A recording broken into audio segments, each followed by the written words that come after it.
Assalamualaikum warahmatullahi wabarakatuh. Berjumpa lagi dengan saya Lukman Hakim di channel YouTube Jejak Lukman. Channel yang saya peruntukkan menjadi panggung kebebasan bagi siapa saja yang ingin bersuara. Nah, sahabat Jejak Lukman, hari ini saya kedatangan teman bicara. Dia sahabat saya, ya, sahabat dalam dunia pergerakan, pergerakan dalam sosial, pendidikan dan lain sebagainya. Ini akan menjadi perbincangan yang asik karena rasa-rasanya ini banyak hal yang akan kami bicarakan. Kalau kemarin itu kan di YouTube Jejak Lukman bicara soal perpanjangan masa jabatan kepala desa, ya, terus kemudian bicara soal politik dan beberapa konten yang lain yang sudah dibuat. Nah, tetapi pada kesempatan kali ini, bro, kita membahas terkait persoalan yang itu luput dari perhatian kita semua. Begitu ya? Oke. Oke, dan sebelum masuk pada pembahasan, saya perkenalkan dulu teman bicara kita, Kang Pendi. Oke, Kang Pendi apa kabar? Sehat? Alhamdulillah ini. Sehat ya? Sehat, Widih, alhamdulillah. badannya sekarang makin ini berisi sekarang. Alhamdulillah. Faktor apa itu? Faktor kebebasan mungkin ya. Faktor kebebasan. Ya, selain faktor kebebasan, saya rasa sekarang kan Kang Pendi udah ada yang mengurus ya. Iya. Istri tercinta. Tentulah sudah dirasakan, mungkin nanti Lukman beberapa bulan lagi Oh sama enggak, nih. enggak dong. Saya harus tetap terlihat six packs. Gini, bro, menarik kalau kita berbicara soal ragam persoalan yang ada di Kecamatan Sobang ya. Iya. Ada yang diperhatikan oleh masyarakat, oleh beberapa OKP, oleh pemerintah juga, baik pemerintahan kecamatan ataupun pemerintahan desa. Tapi tidak sedikit juga persoalan dan itu urgent, tetapi kemudian tidak diperhatikan oleh pemerintah dan oleh kita selaku apa ya, anak-anak muda begitu. Persoalan dan itu bagi saya krusial terkait lingkungan di sekitar kita tuh ya. Baik itu sungai ataupun tempat-tempat yang mestinya itu dijaga dengan baik. Ya, pada kesempatan ini kita kan sudah berkomunikasi di WhatsApp ya. Ya, betul. Terkait dengan konten-konten Lukman yang dimuat di kanal YouTube itu menginspirasi seharusnya. Yang menonton tuh harus menjadi inspirasi untuk kita semua, terutama untuk menyuarakan kebebasan kita untuk bersuara gitu di media sosial. Karena kan ini perkembangan zaman ya, media sosial itu harus menjadi alat kita untuk menyalurkan aspirasi ya, kebebasan berpendapat, terus hal-hal yang positif. Contohnya kita berdiskusi sekarang nih. Tadi ada pertanyaan dari Lukman ya, apa sih yang menjadi problem dan itu menjadi sering terlupakan ya? Betul. Ini yang sempat menjadi bahan komentar di WhatsApp juga ya. Itu iya. terkait mungkin ini sebetulnya problem nasional, bahkan problem dunia Lukman ya. Oke. Sahabat Lukman, itu terkait dengan sampah. Sampah Iya. di lingkungan kita. Di lingkungan, terutama tereksplisit di Kabupaten Lebak dan juga Kecamatan Sobang ya. Terutama nih yang daerah hulu. Daerah hulu. Makasih ya, Nak. Iya, sama-sama. Di daerah hulu itu kita kan ada lingkungan yang terlewati oleh aliran sungai ya. Nah, itu ada penumpukan sampah di sungai. Nah, tadi saja kesini di mana jembatan ya, di jembatan Lewi Pasar itu saya amati itu sampah sangat menumpuk sekali. Nah, ini menjadi bahan renungan saya pribadi khususnya ya, ketika melihat fenomena seperti itu kok bisa terjadi gitu. Iya. Nah, ini ternyata banyak faktor yang menyebabkan hal tersebut gitu, dan ini patut untuk kita diskusikan di sini. Nah, oke. Seru, ini menarik. Karena terus terang saya juga kan karena memang itu jalan perlintasan ya. Iya, Kebetulan sungai itu sungai apa sih namanya? Sungai Cisimut. Sungai Cisimet. Nah, Sungai Cisimet itu tepat berada di bawah jembatan yang sering kita lalui. Iya, Jadi terlihat sekali tumpukan sampah di Iya, situ. sangat-sangat terlihat lah, sangat nampak lah. Iya. Dan yang mirisnya ada aktivitas masyarakat di situ. Baik itu anak-anak kecil yang mandi gitu ya. Terus kemudian ada aktivitas yang lainnya juga kan di situ. Ini bisa terjadi apakah memang, maaf ya, sebelumnya sudah pernah dikomunikasikan dengan masyarakat sekitar, memberikan edukasi, ataukah respon dari pihak pemerintahan desa seperti apa untuk menyikapi persoalan itu? Sebetulnya ini terkait dengan sampah karena ini berkaitan dengan lingkungan ya, ini menjadi tanggung jawab bersama ya, Tanggung tidak jawab hanya bersama. ya betul, tidak hanya pemerintah di tingkat desa, tidak hanya pemerintah di tingkat RT, tapi perlu ada edukasi juga di masyarakat. Ini yang menjadi perhatian ya. Kalau menurut pandangan saya seperti itu. Coba kita gali terutama dengan adanya penumpukan sampah di sungai itu, Iya. tentu harus ada eh, hal yang utamanya yang menyebabkan penumpukan itu. Kalau kita lihat di daerah kita, khususnya di kecamatan kita ya, itu mayoritas untuk pembuangan sampah itu bermuara ke sungai. Kenapa? Yang pertama faktornya adalah karena tingkat kesadaran terkait dengan pengolahan sampah itu masih rendah. Itu ya yang pertama yang saya amati nih. Terus yang kedua memang kalau diamati juga ini sebetulnya sempat ada program apa namanya tuh pengolahan sampah di tingkat desa juga ya. Oh, udah pernah ada ya? Sudah pernah ada semacam penampungan gitu kan sementara, tapi itu masih belum terselesaikan juga karena memang pada dasarnya ketika dibuatkan penampungan sampah itu ya dibuangnya juga ke kali. Cuman ketika itu dibuatkan minimal ada apa namanya pengurangan sampah, terutama sampah yang B3 ya atau P3 ya, P3 ya kalau nggak salah, B3 ya yang tidak bisa daur ulang tuh seperti plastik. Iya. Itu kan kalau tidak dibakar ya akan nampak banyak volumenya ya. Iya. Beda dengan sampah yang organik. Karena sangat sulit untuk terurai ya. Sangat sulit untuk terurai yang kalau sampah plastik. Nah itu yang menjadi beberapa faktor ya. Sebetulnya masih banyak faktor lagi. Khususnya yang paling penting itu sih sebetulnya di hal edukasi, di Mengedukasi. iya mengedukasi masyarakat sekitar. Sehingga kan kalau apa ya, kalau masyarakatnya sudah terbiasa bisa memilah sampah mana yang bisa diolah, mana sampah yang bisa di reuse atau digunakan kembali atau didaur ulang, itu akan setidaknya mengurangi lah gitu penumpukan sampah. Betul, betul. Nah, betul, Bro. Dulu pun kita pernah melakukan upaya agar supaya sungai itu tidak dijadikan tempat pembuangan sampah gitu ya. Mungkin kita masih ingat dulu contoh di desa saya dulu, Cirompang ya. Sungai yang dekat dengan rumah warga dulu masih bisa digunakan untuk mandi di situ. Iya, itu juga pernah ya kalau kita ngobrol dengan orang tua dulu tuh, wah seru tuh. Orang tua dulu tuh kalau kita ngobrol, wah katanya kalau dulu itu ketika air pasang atau kalau bahasa Sundanya caah ya, itu tidak seperti sekarang. Kalau sekarang itu kalau airnya pasang atau naik ya atau caah gitu, itu keruh warnanya, terus pokoknya banyak batang pohon dan sebagainya, terutama juga sampah yang terbawa arus sungai yang deras itu ya, yang ketika caah.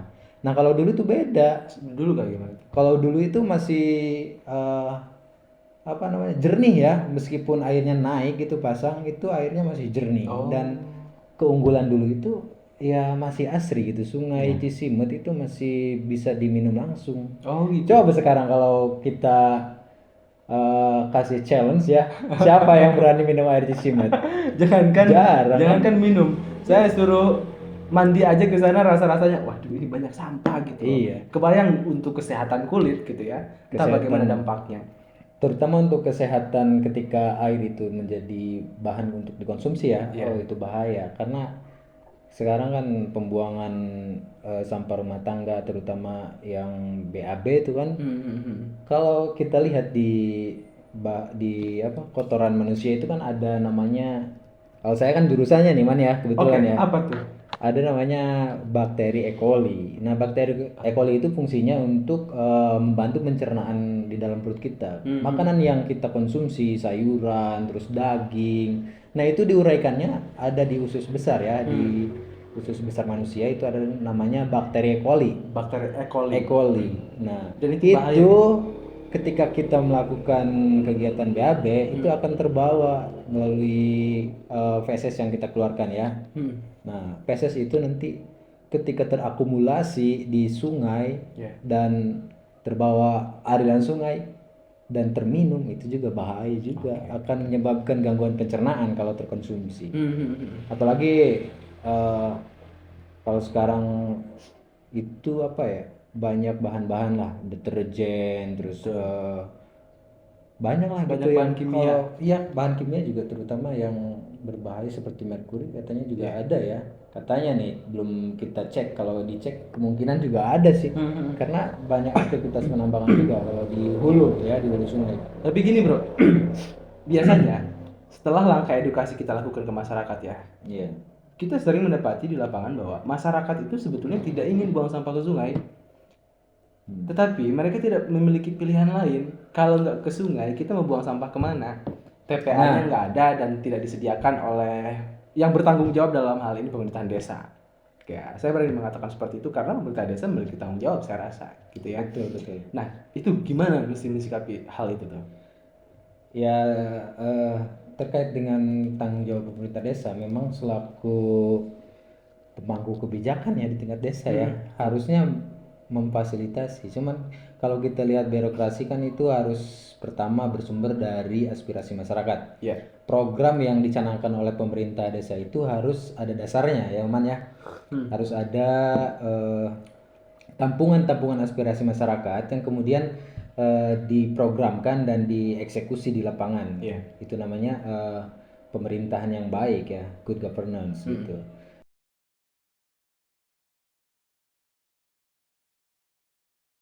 Semakin menarik terkait tadi ada kalimat importir sampah itu ya. Iya. Coba bisa sedikit dijelaskan terkait importir sampah supaya bisa mudah untuk dipahami apa dan bagaimana terkait importir sampah yang dimaksud tadi. Ya, terkait importir sampah kita melihat dari definisinya, importir itu berarti Indonesia itu mengimpor ya, memasukkan sampah dari luar negeri ke Indonesia. Itu tingkat nasional. Nah, jangan sampai kita terpengaruh dari isu importir sampah itu. Jangan sampai di tingkat bawah, terutama di tingkat desa, itu dibiarkan saja gitu sampahnya. Kan pada kenyataannya sampah itu kan merusak keasrian pedesaan khususnya di wilayah kita. Nah itu jangan sampai mindset itu ya, jangan sampai dibiarkan seperti itu. Jangan sampai menjadi importir sampah gitu. Oke, tapi hal itu bisa apa ya? Hal-hal yang kita katakanlah sebagai persoalan yang ada di tengah-tengah masyarakat itu bisa dirubah kalau ada kebijakan. Betul. Kalau kita berbicara level desa, ya berarti kan pemerintahan desa yang bertanggung jawab atas hal itu. Katakanlah misalkan kita melalui tahapan musrembang ya. Nah ini masyarakat bisa ikut terlibat dalam musrembang dengan teknisnya yang seperti apa gitu. Ya kalau kita lihat ya peraturan nomor 110 2016 ya, terutama terkait dengan peran BPD, Badan Permusyawaratan Desa. Di situ ada dijelaskan fungsi-fungsi BPD, terus peran BPD seperti apa. Nah, fungsi dan peran BPD itu salah satunya yang paling pokok yaitu menyerap aspirasi masyarakat. Nah, kalau kita lihat pelaksanaannya di hampir seluruh desa ya mungkin ketika musrembang itu peserta hanya jadi audiens saja. Itu kan masalahnya bingung. Sedangkan ketua RT RW yang hadir mungkin di situ hanya menjadi audiens. Mereka kadang juga bingung gitu kan menyampaikan aspirasinya. Nah, melalui channel ini nih kawan-kawan ya, teman-teman, semoga yang menonton bisa melek gitu. Ternyata sampah di kita itu menjadi masalah gitu kalau terus dibiarkan. Ini akan menjadi semacam bencana juga kalau terus dibiarkan ya. Nih contohnya nih ya, kalau sampah di lingkungan banyak, solokan terhalang sampah, itu akan menjadi sarang nyamuk. Nyamuk kan kita nggak tahu ada yang mengandung virus dengue yang menyebabkan DBD. Itu kan bisa saja kalau misalkan dibiarkan, kebiasaan-kebiasaan buruk seperti itu ya berbahaya juga untuk kesehatan. Betul. Gitu. Nah ini kaitannya dengan BPD tadi ya harusnya fungsi BPD terus ketika musrembang itu ya harus benar-benar bisa menyerap aspirasi masyarakat gitu. Cuman masalahnya masyarakatnya menyalurkan aspirasi apa enggak nih gitu kan masalahnya. Iya, ini kan kaitannya dengan edukasi juga. Berarti ketika tidak bersuara apakah mereka di masyarakat gitu ya, masyarakat kita mereka sebetulnya peduli sih atau peduli apa enggak sih gitu kan. Ketika mereka peduli pasti bersuara, pasti mereka menyampaikan ketua RT RW terkait dengan sampah. Iya. Atau mungkin kalau kejadiannya nih ketika banyak yang sudah bersuara tapi tidak difasilitasi, itu bisa disalahkan Iya. terkait pemerintah desa. Tapi kan untuk saat ini kita amati dan saya juga pernah mengikuti musrembang itu seperti itu. Peserta itu menjadi audiens gitu. Hanya Itu sangat mengaminkan saja. Iya, itu sangat disayangkan saja. Itu kan tidak melaksanakan fungsi dan peran terkait dengan Musrembang. musrembang. Terus BPD juga ya, peran penyerapan aspirasi. Coba kita lihat 10 desa di kecamatan kita ya. Desa mana yang sudah menerbitkan perdes ya, dari aspirasi masyarakat yang diajukan oleh BPD ke pemerintah. Belum terlihat saya kira. Belum terlihat kan? Belum terlihat. Mungkin ketika kita berbicara berdua seperti ini, kita melihatnya tidak ada karena memang tidak nampak, tidak terlihat ya. Tapi mudah-mudahan saja ada gitu ya. Rasa-rasanya sih memang ada, cuman biasanya nggak berjalan dengan Iya, baik gitu. mungkin ya, Iya. pasti ada sih. Karena saya mendapati dulu terkait persoalan sampah itu ada salah satu desa yang bahkan dibuatkan perdesnya, tetapi masyarakat tidak mengindahkan itu. Ada satu desa yang seperti itu. Nah, artinya kan ini perlu Dorongan mungkin perlu ya. dorongan dalam mengentaskan persoalan penanganan sampah itu kan perlu kesadaran bersama gitu ya. Kita bisa lihat di berbagai pemberitaan di sosial media ada sekelompok anak muda yang bergerak dan mereka disebut dengan Pandawara Group. Pandawara Group yang sekarang lagi viral kan? Lagi viral itu saya kira apa ya, bukan hanya sekedar tahu persoalan tapi mereka siap action, terjun langsung ke masyarakat. Nah, di Sobangkan ini tinggal tanggung jawab kita bersama gitu ya, mau aksi terus kemudian ketika memang ada tahapan di desa untuk mendengarkan aspirasi kita, ya kita mulai masuk, bentuk kepedulian kita masuk ke sistem itu gitu loh ya, melalui melalui tadi Suara kita langsung ke pemerintah gitu. Nah, itu gitu. Bisa jadi ya, seperti itu kan belum ada sih anak mahasiswa yang itu yang kata saya sudah berkomunikasi, cuman katanya tidak ada tindak lanjut. Mungkin karena itu tadi kesadarannya masih rendah. Ini pendidikan yang dilihat dari masyarakat kita ya masih rendah gitu. Ini sangat disayangkan juga gitu. Caranya kalau saya melihat ketika masyarakatnya masih acuh ya harus ada pembiasaan, harus ada terobosan gitu. Contohnya ada bank sampah tingkat desa atau RT RW atau mungkin bisa pakai perdes ya, peraturan desa tuh. Nih ada beberapa elemen yang menjadi penyalur sampah ya. Distributor, warung-warung gitu kan. Iya. Nah, itu kan bisa diperdeskan. Misalkan ada berapa warung di desa itu. Itu bisa diperdeskan buat aturan, misalkan yang memiliki warung itu patungan. Nah, uang patungannya itu bisa kan digerakkan untuk membuat program pengolahan sampah. Terus bisa menggaji petugas kebersihannya tingkat RT RW. Itu kan bisa diberdayakan juga. Nah, ini kan nanti kalau misalkan sudah berjalan seperti itu ada keberlanjutannya. Terkait tadi misalkan ya, terkait gagasan untuk membuat bank sampah gitu ya. Ini bisa nggak sih misalkan menjadi salah satu program dari BUMDes? Ya, jadi kan dikelola melalui anggaran yang ada. Iya. Bisa dari BUMDes. Itu kan bisa merangkul masyarakat juga, anggota pengolah sampahnya nanti siapa. Itu bisa diberdayakan ya kalau kita lihat. Cuman kalau kita kan negara hukum, tentunya harus ada dasar hukumnya juga. Lu kan pasti lebih paham ya terkait dengan regulasi itu ya. Tahu enggak lah. Sama-sama belajar. Negara hukum. Iya, jadi setiap tindakan kita itu harus dilandasi dengan landasannya. Bisa pakai landasan BUMDes atau mungkin Karang Taruna juga bisa dilibatkan ya. Iya. Kalau ini isunya ini belum muncul ini kan masalah krusial juga. Betul. Sepertinya memang saya rasa kita sudah mulai harus untuk mengkampanyekan terkait persoalan sampah ini, bro. Sama-sama pemuda bergerak aksi ke ke sungai yang memang sudah mulai kotor dengan sampah. dengan sendirinya saya kira pemerintahan desa akan respect dan peduli lah ya. Iya. Ketika melihat ada keinginan dari masyarakatnya, dari anak mudanya, tinggal bagaimana peran dari pemerintahan desanya. Ya jangan sampai lah ada banyak korban ya, atau ada korban karena akibat sampah gitu kan. Jangan sampai gitu kan. Coba kalau misalkan banyak kasus nih di Kecamatan Sobang misalkan ya, semoga aja tidak ada yang meninggal karena demam berdarah. Ya kan itu pasti jadi viral kalau sudah seperti itu. Nah, itu jangan sampailah terjadi seperti itu. Dan disadari ataupun tidak, penyebab dari DBD itu karena lingkungan yang kotor, sampah-sampah yang menumpuk ya. Iya, salah satunya itu faktor terbesarnya dari sampah tentunya. Ya. Kesadaran masih rendah, kesadaran masyarakat, terus tidak adanya fasilitas dari pemerintah, terus regulasinya masih belum continue atau konsisten ya. Itu yang menjadi poin pentingnya gitu. Oke.